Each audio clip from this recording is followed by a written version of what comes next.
In a perfect world, no child would ever be abused or neglected or vulnerable to violence in the very place they call home. But the world is hardly perfect, and sometimes children are safer away from mom and dad, living somewhere else, somewhere they can be better cared for. That's why CASA exists. CASA works with children who have been abused and neglected by their parents or their guardians. They've been removed from their parents' care because that abuse was alarming enough, hideous enough, that the juvenile court system had to intervene. In my experience, the vast majority of them have a common thread of substance abuse. So they come from very chaotic homes with lots of domestic violence. They learn early on they can't depend on their parents. So they come from highly traumatized backgrounds. When these kids are pulled out of their homes and become wards of the court under the child welfare system, they're dealing with a sea of officials. And that could be a judge, a lawyer, a cop, a shrink, a counselor, a social worker, a group home leader, a foster home leader. These are all people who have their responsibilities to the system and to the child, but not in a personal way. Their involvement is very professional. On an average day in Sonoma County, there are 600 kids in protective care, many of them scared and confused and not sure who they can depend on. We see them as often as we can, but we can't possibly spend as much time with them as we'd like to, nor can their social workers. There have been so many cutbacks, so many increased numbers of cases, so many closed services for children, so many lack of abilities for individuals to spend the amount of time that each child needs, that the social workers haven't been able to do the job alone. There are, limits to how much time we can spend with the kid. So given those limited resources and the limited amount of time, the CASA fills in the gap. What you really got is another pair of eyes that has no particular agenda, looking at a situation where agendas proliferate. A CASA is the one sole human element who remains with the kid throughout their time in foster care, that this kid can learn to depend on when in every other way the adult world has failed that kid. What we have to do as youth advocates is we have to peel back all the layers of pain and sadness and anger, all the frustrations, all the losses and the voids in their lives. What we have to do is we have to show who this real person is inside, who this special, beautiful, young adult or this little boy or little girl is.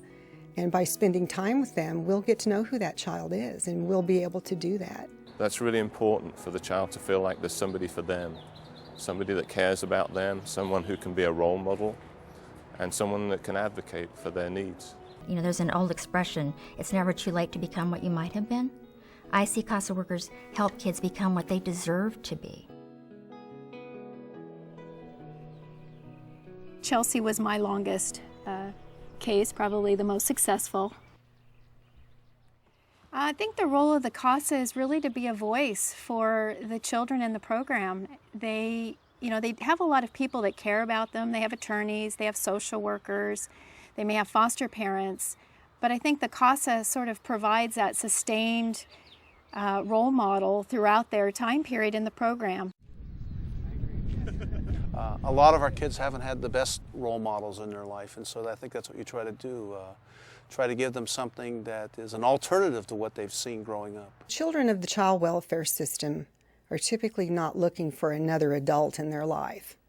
So when we're assigned to the case, one of the jobs that we have is to go out and help demystify what adult relationships look like for these kids. Chelsea admits she didn't want to meet Cynthia at first. Yeah, we met at a coffee shop with my social worker, and I didn't want to go, but I went. And yeah, we've been friends ever since then. I wanted to be sure to be engaging to her, to be interesting, not to just be another boring adult that's in her life that she has to tell a story to. Because again, there's so many people in their world at that time. It took some time, and what I started using to break through with that was sports. James is a CASA to 2 young boys. Eventually, the trust started coming in because we started having that bond on the same field, so to speak. I was really reluctant and hesitant to meet Joe and Jerry because they'd been through so much, and I was afraid I couldn't handle it. But they turned out to be just two great kids, and we've had nothing but a great, enjoyable time since. But I was very apprehensive. I think probably new CASAs all are. But they're just kids. To see a child come from circumstances they didn't ask for, didn't deserve, and give them a chance to be successful in life and have what they call normal existence. It's the best use of time I can think of. But until you actually get involved and you actually do it, you're not going to know the feeling. I'm telling you now, it's a good feeling. It really is a good feeling. You can rest assured that that child's life is being bettered. Children are our futures. That's what's going to make this world different and better. And we need to grow children up smart. And to do that, for them to let their little brains be smart, they need to be safe. And they need to feel loved, and they need to feel cared about. She taught me a lot about life. She brought out a lot of good in me.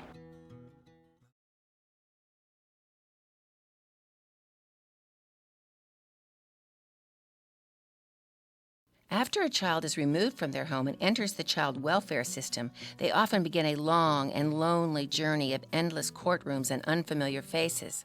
Attorney Jackie Gillespie knows all about this. She represents the more than 600 kids in the foster care system in Sonoma County. In the life of a case, but when a child enters foster care, by the time they age out at 18 or 19, they suffer, and I use that word intentionally, 8 to 10 different placements. And that may not sound so horrific to us. We're adults. I mean, I can pack up my kids and my dog and my possessions and move without too much trauma. With these kids, we ask them to move 8 to 10 times, and that means leaving their community, their school, their football team, their peer group, their foster home, their group home, and we ask them to do this time and time again. And it's no wonder to us that they stop investing in relationships. They just won't do it anymore. Why should they? The kids have been horribly abused. Actually, they wouldn't be in the child welfare system if there hadn't been a lot of dysfunction, a lot of pain and sadness in their life already. In a professional sense, what we call that is loss. By the times they reach us, they're pretty angry kids. Sometimes they're angry at their parents, but for the most part, really all they wanted us to do is they want us to fix their parents. They want us to make their parents okay.